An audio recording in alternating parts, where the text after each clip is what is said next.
The 2023 Michigan football team was one of the most dominant Michigan teams I've ever seen. The 2024 Michigan football team might be one of the most problematic teams I've ever seen up in Ann Arbor, and not just at quarterback.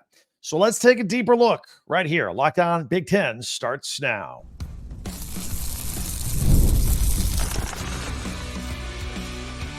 You are Locked On Big Ten, your daily podcast on the Big Ten Conference. Part of the Locked On Podcast Network, your team every day. Welcome to Locked On Big Ten. I'm Craig Sheeman. Coming up on 40 years as a sports talk show host and a play-by-play announcer. And I want to thank you for making us your first listen each and every day. We are available wherever you get your podcasts, and we're free. So check it out. And on YouTube, of course. Part of the Locked On Podcast Network, your team every day. Today's episode is brought to you by 5 Hour Energy. Go to 5hourenergy.com and use the promo code LOCKEDONCFB to receive 20% off your first order. Everything wrong with Michigan right here. Let's get it all out. All right. Plus, we'll have our complete rundown of an amazing week 2 in college football and the Big Ten and our top 10 Big Ten observations from the weekend. We'll share them with you. In 2023, Michigan and Texas were way up here, upper echelon, elite in college football. Both, of course, were among the Final Four teams in the college football playoffs. Obviously, Michigan went on to win a national championship. They were the best of the rest.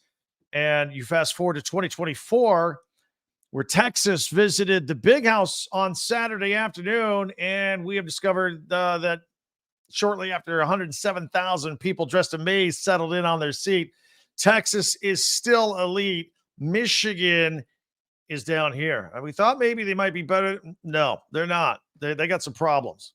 We thought they might be better than people thought, but not right now. So Texas is on its way to fighting for a championship, and Michigan is going to fight its way to some sort of identity. Now, all is not lost. We'll come back to that in just a moment. But for those of us who were concerned about Michigan and their struggles against Fresno State a week ago, our concerns were justified. They were just magnified on a greater scale because the Longhorns are that much better of a football team, and they came in and embarrassed Michigan in every phase of the game in a 31-12 win. And the game wasn't even that close, to be honest with you. Michigan scored a late touchdown in the game. This game seemed over at the half at 24-3. Texas beat Michigan on the line of scrimmage on both sides of the ball. It's the last time you heard that. Texas stuffed the running game. They suffocated the passing game, which is a mess right now. Texas quarterback Quinn Ewers threw for 246 yards and 3 touchdown passes. And the Longhorns offense did whatever it wanted against the Wink Martindale defense of the Wolverines. The Wolverines had 0 sacks. They had 0 interceptions. And the Wink Martindale thing, I'm not really that impressed yet. Anybody missed Jesse Minter over the weekend? I thought so. Oh, and the Wolverines turned the ball over 3 times. It's a very un-Michigan type day on Saturday. Speaking of un-Michigan-like, the Michigan running game, only 80 yards on the entire day. There's a lot of things wrong here at just about every phase of the game. As far, it's really easy to blame the quarterback and J.J. McCarthy is gone. But as far as quarterback Davis Warren is concerned, he struggled all day. 22 of 33 on passing, 204 yards, 1 touchdown pass. But he threw a couple of interceptions, including the one late in the game. And it looks like he's going to be at the helm for the rest of the way. Alex Orji continues to be a change of pace guy, just like he was last year. He's barely used. But the problem with Alex Orji is everybody in the building now knows when he comes in, he's going to be running the ball. Yeah, I know he threw a pass his first play of the season and threw a touchdown, but he's in there to run the ball. Okay. Davis Warren is in there to throw it. Orji's in there to run it. But that's not working because everybody knows it. He had 2 carries for -1 yard, Orji did. That's not going to get it done. I'll get to my other part. Are you as surprised as I am that he is being used as little as he is? I mean, a lot of people thought this guy was going to be the starter all season. When Warren came in last week against Fresno to start the game, everyone's like, whoa, big surprise. So if there's one bright spot for the Wolverines at this point, it's that new offensive line, which is still trying to figure its way, and quarterback Davis Warren. They got a lot of snaps against a pretty good defense, and perhaps they can build from that. Although you could argue we think they play against a pretty good defense every day in practice. But again, if we're going to be honest, after watching the Fresno game, we raised all of these concerns about Michigan then. The problems just were front and center for 3.5 quarters against the Fresno game. And the problem is that Texas is so good in all the phases. They just took all the problems that Michigan has and that we thought we saw in the Fresno game and just blew them up in the Wolverines' faces. But since Michigan showed a glimmer of hope of their former selves in that fourth quarter against Fresno, a lot of us thought, okay, took them a while to get going, new guys, they're good. Except Texas ruined all that. Now we feel like we're kind of back to square one. For those of us, myself included, that thought Michigan would surprise a lot of people by being better than everybody expected, we're going to have to tap back those expectations for now. The beatdown from Texas was so bad that games that Michigan fans thought were automatic wins on the schedule might not be so anymore. I mean, the way Ohio State's playing right now and the way the Wolverines are playing right now, do the math on that. That's not looking good. Now, that's a few months down the road. The USC game, though, is only a couple weeks away. That looks a little more bleak right now. Washington's running game looks like it'll be tough to stop. Illinois just upset a ranked Kansas team. Now, Oregon is having trouble finding its identity a little bit, but they're still far more dynamic than Michigan is right now. Those are all teams coming up on the schedule. And I don't know that they're gimmies by any stretch of the imagination on any one of them. Now, Arkansas State, they're up next. Hopefully, Sharon Moore and Wink Martindale can kind of use that game as a get-well game under live action with 2 games under their belt already. Try and figure some stuff out. And, if you still need another bright spot, Michigan fan, the Texas loss is a non-conference game.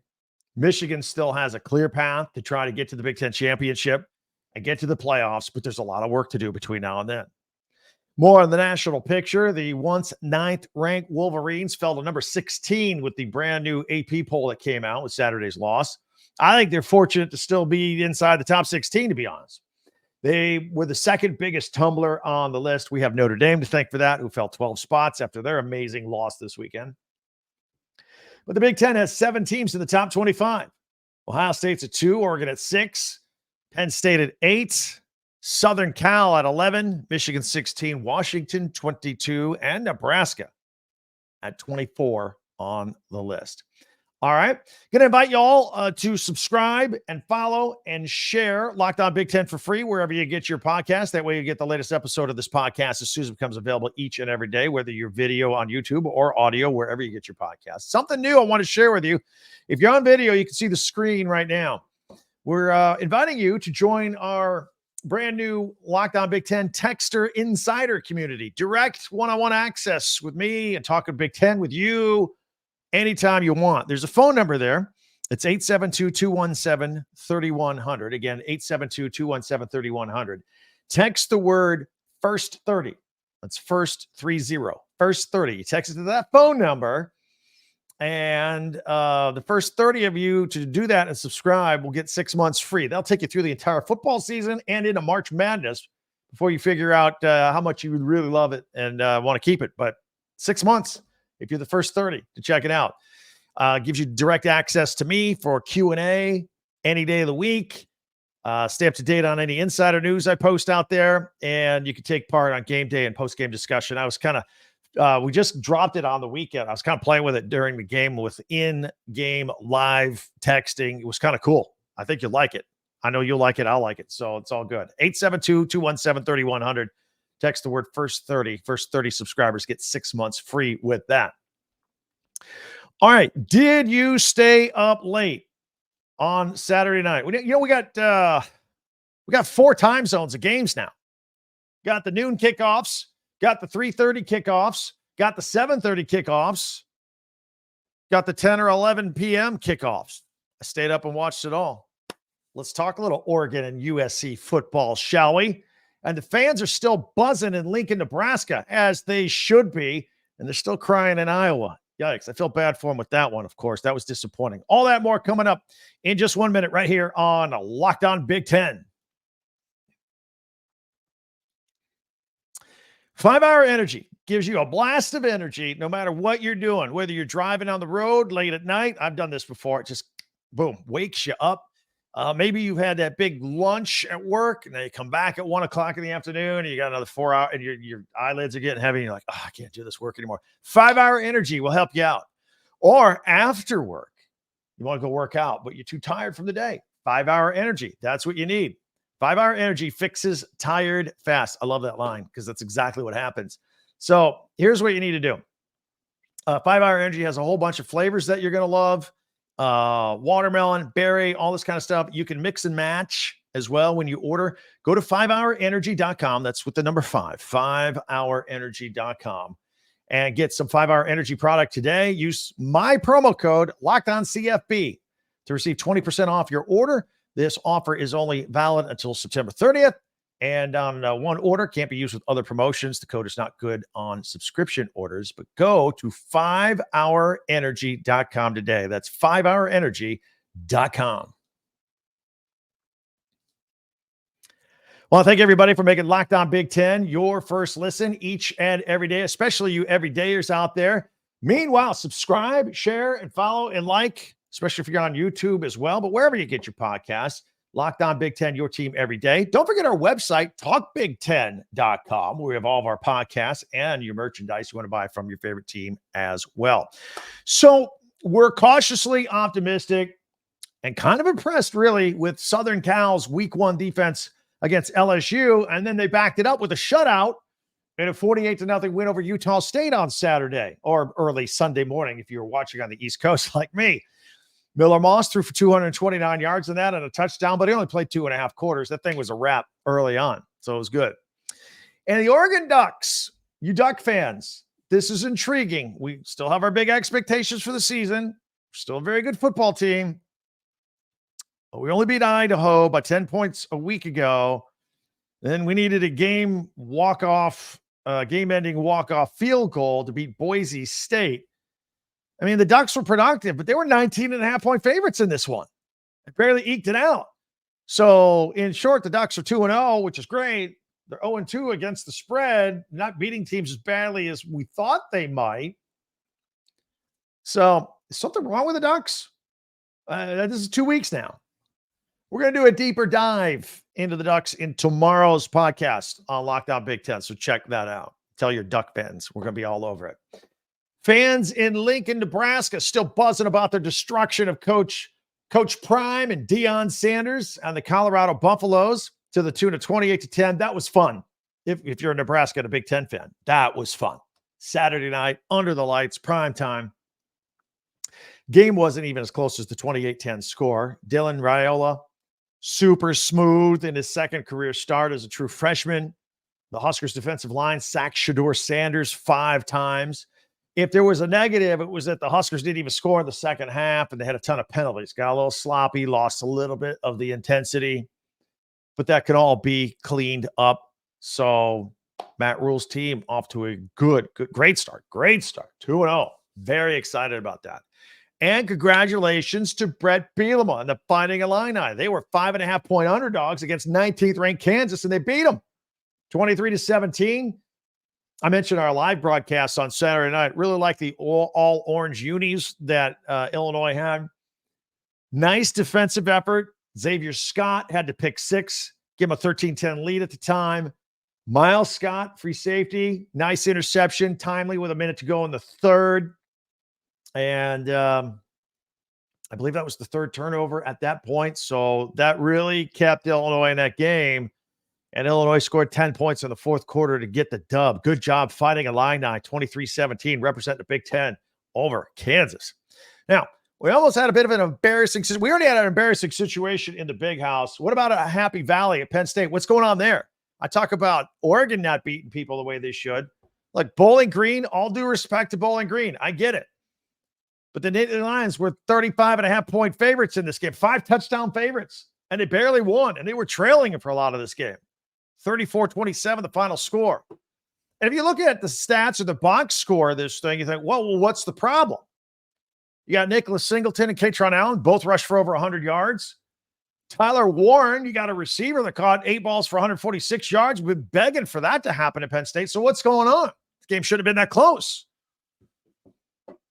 Bowling Green actually had a 10-point lead late in the first half. So what happened here?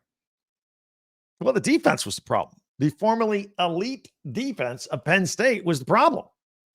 They couldn't get off the field when they wanted to. Bowling Green converted on 7 of 14 third downs. Their running backs averaged almost 5 yards a run. When has that ever happened? And Penn State had no answers for 2 of the receivers, Harold Fenton Jr. and Malcolm Johnson Jr. They combined for 19 catches, 218 yards, and 2 touchdowns. They were running all over the secondary. Got to fix that. Tom Allen, defensive coordinator. Let's go. And also, while everybody's running around the secondary, the Nittany Lions had 0 sacks, no pressure up front. However, they did manage 2 interceptions. I mean, the ball was flying all over all afternoon long. Penn State got a couple interceptions. So Bowling Green had those 2 turnovers. But there's another thing. To Bowling Green's credit, they played a clean game. They only had 3 penalties all day. Penn State's got a bye week this week.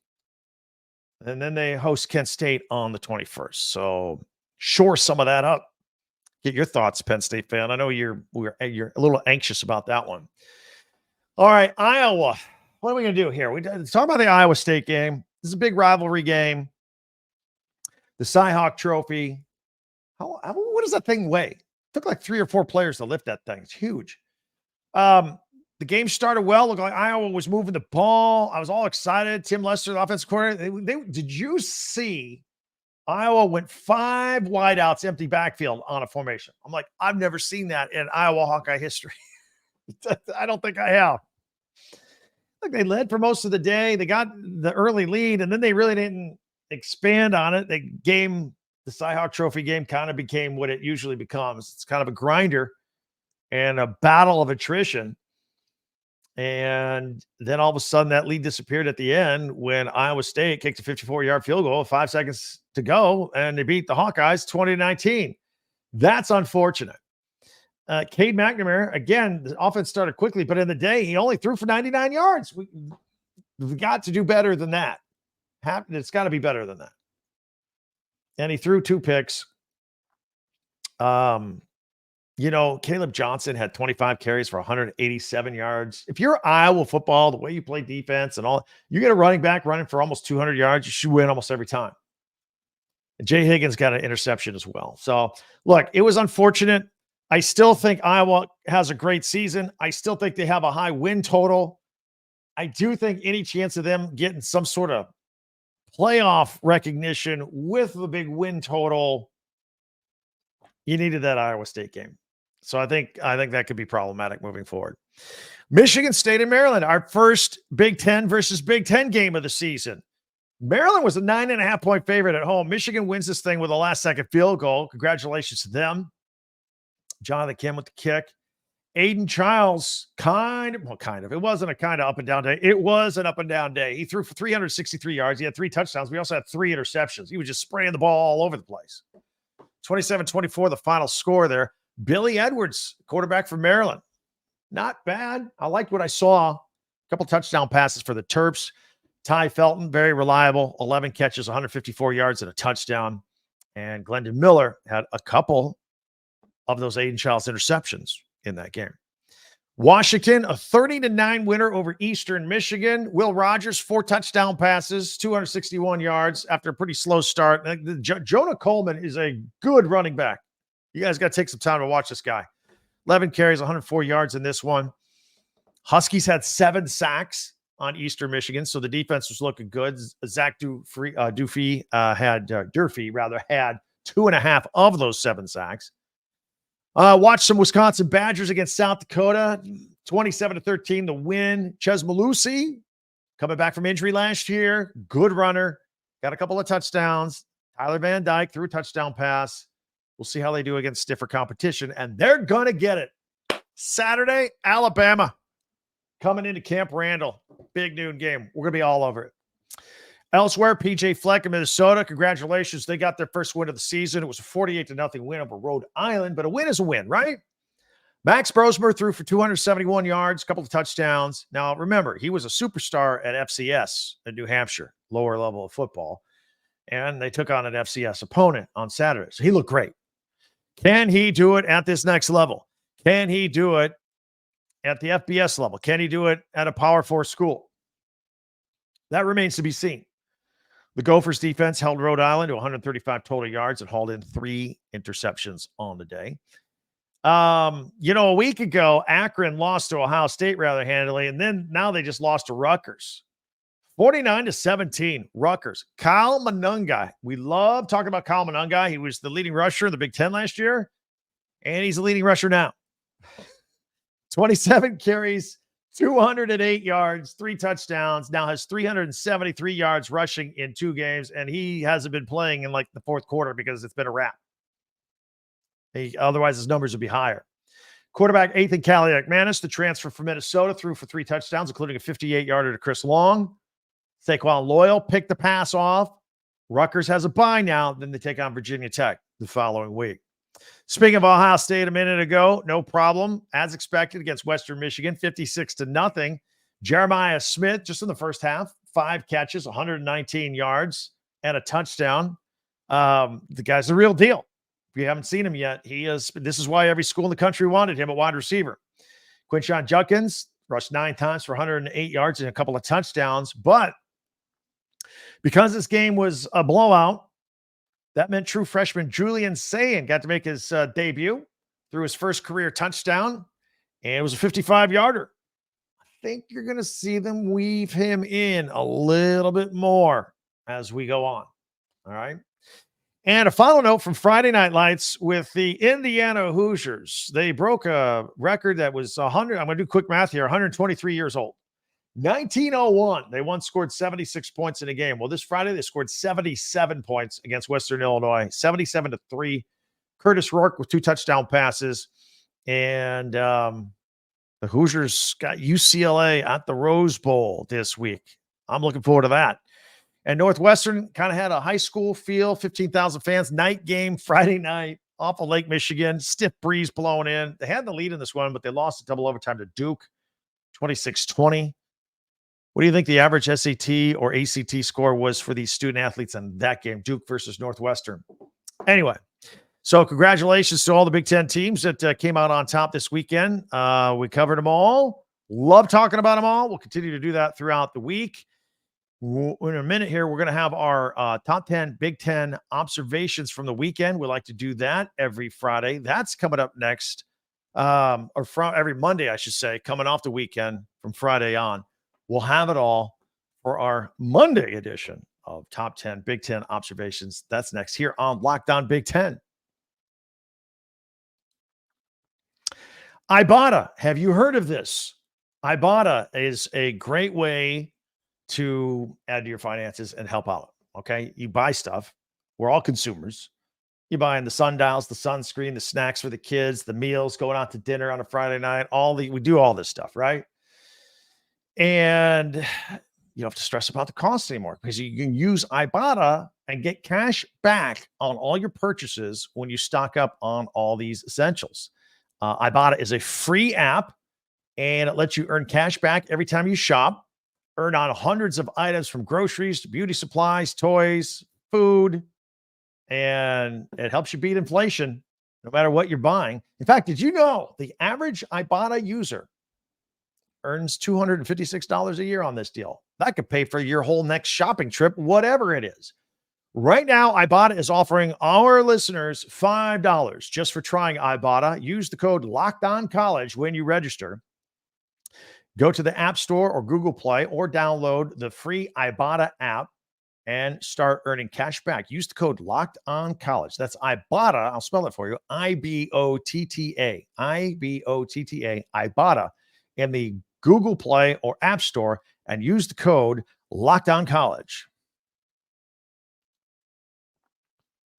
All right, it is time for our Big Ten top 10 observations from the weekend, and we're going to put them up here. Now, this is in no particular order. I actually had a list of more than a dozen. We had to pare it down a little bit. Maybe we left something off. That's okay. There's a lot of great stuff to choose from, and we'll put it here full screen. And if you're on audio only, we'll describe it. So we're going to start off here with Michigan State and their game-winning field goal versus Maryland. They ended that game in fantastic fashion. So congratulations to them. And let's see what else we put on here. At number 9, Washington, Will Rogers with his 4 touchdown passes against Eastern Michigan. Pretty solid effort, adding to the stat line there. And number 8, I want to talk about Penn State. Even though a lot of people think they didn't win the game against Bowling Green as much as they should have, they had a lot of good things. Nick Singleton and Katron Allen, both over 100 yards. Tyler Warren, well over 100 yards receiving. That's good. So we're going to highlight the good there. At number 7, how about the Oregon Ducks walk-off field goal? So that was big. Again, maybe not winning by as much as people thought, but they got the win. They're 2-0 and did it in nerve-wracking fashion with the last-second field goal. At number 6, I got the USC Trojans shutout. This defense could be for real. Look, I know it's Utah State, but I mean, I don't care who you play. It's hard to get a shutout. NFL, college football, whatever. I mean, you could blow out a team by 50 points, but to put a 0 up, not even give up a single field goal, anything, that's impressive. Trojans defense looking good 2 weeks in a row. Number 5, I would put Ohio State. First, I mentioned Jeremiah Smith dominating the first half of that game. And again, a shout out Julian Sayin, the freshman quarterback, getting out there. I like that. At number 4, the Indiana Hoosiers scoring 77 points versus Western Illinois. Look, back in the day, maybe Indiana's got a little something here. Again, I know it's Western Illinois, arguably the worst team in college football. They got like the longest losing streak. But, you know, back in the day, Indiana would win that game like 35 to 20. You know, they won 77-3. They might have a little firepower. We'll see against UCLA next week at the Rose Bowl. Let's see here. Rutgers, Kyle Monangai, always going to get a mention when you cross 200 yards rushing. Fantastic. And 3 touchdowns versus Akron. 373 yards thus far. Got to give a shout out at number 2, the Illinois Fighting Illini and their upset win over ranked Kansas. Kansas was ranked 19th in the country at the time. That's a nice win for Brett Bielema. And at number 1 for our Big Ten Top 10 observations from the weekend, plenty of shout-outs for Nebraska, beating Coach Prime, Deion Sanders, Colorado, Dylan Raiola looking pretty good. Freshman quarterback out there. Doesn't look like anything phases that kid. And the defense for Nebraska. 5 sacks of Shedeur Sanders in Colorado in that football game. So those are our top 10 Big Ten observations from the weekend. If we left any out, feel free to hit me up with the comments on YouTube for sure. And also, I want to point out a couple other things. As always, there are many ways for you to reach out to me at Twitter, at Talk Big Ten. The comments on YouTube, go back and forth, have some fun with that. And, of course, at our website, talkbig10.com. But you see the scroll on the bottom of the screen if you're on video. If not, I'll describe it to you. But there's the phone number, again, for our Big Ten Texter Insider community that we're just starting up. It's brand new. Me and you, individually. Go to 872-217-3100, 872-217-3100, and text in the word first 30, no spaces, FIRST 30, first 30. And if you're among the first 30 texters to subscribe, it's free for the first 6 months. You can cancel anytime. And we'll have direct Q&A or game day, game time back and forth individually. So check it out. And it's something new that we are offering here as well. In addition to that, always going to ask you to subscribe. That's free. That's simple. That's right at your fingertips right now. Subscribe, follow, share, and like Locked On Big Ten. Get your favorite on your favorite podcast app each and every day. Get the latest episode of Locked On Big Ten as soon as it's available each and every day. Feel free to get caught up with all of our latest podcasts on our website, talkbig10.com. And for a second listen, enjoy our friends at Locked On College Football and their podcast, available on YouTube and wherever you get your podcasts, part of the Locked On Podcast Network, your team every day. All right, tomorrow, we're going to do a little bit of a deeper dive on Oregon. They're winning, but it feels like something's not quite right. What's going on with the Oregon Ducks? Talk about that, plus all the latest news of the Big Ten as we transition from week 2 to start looking ahead to week 3 of the college football season already. It is hard to believe. So thanks for joining us. Tell your friends about us, and I can't wait till we meet again next time. I'm Craig Sheeman for Locked On Big Ten. Until then, thanks for watching.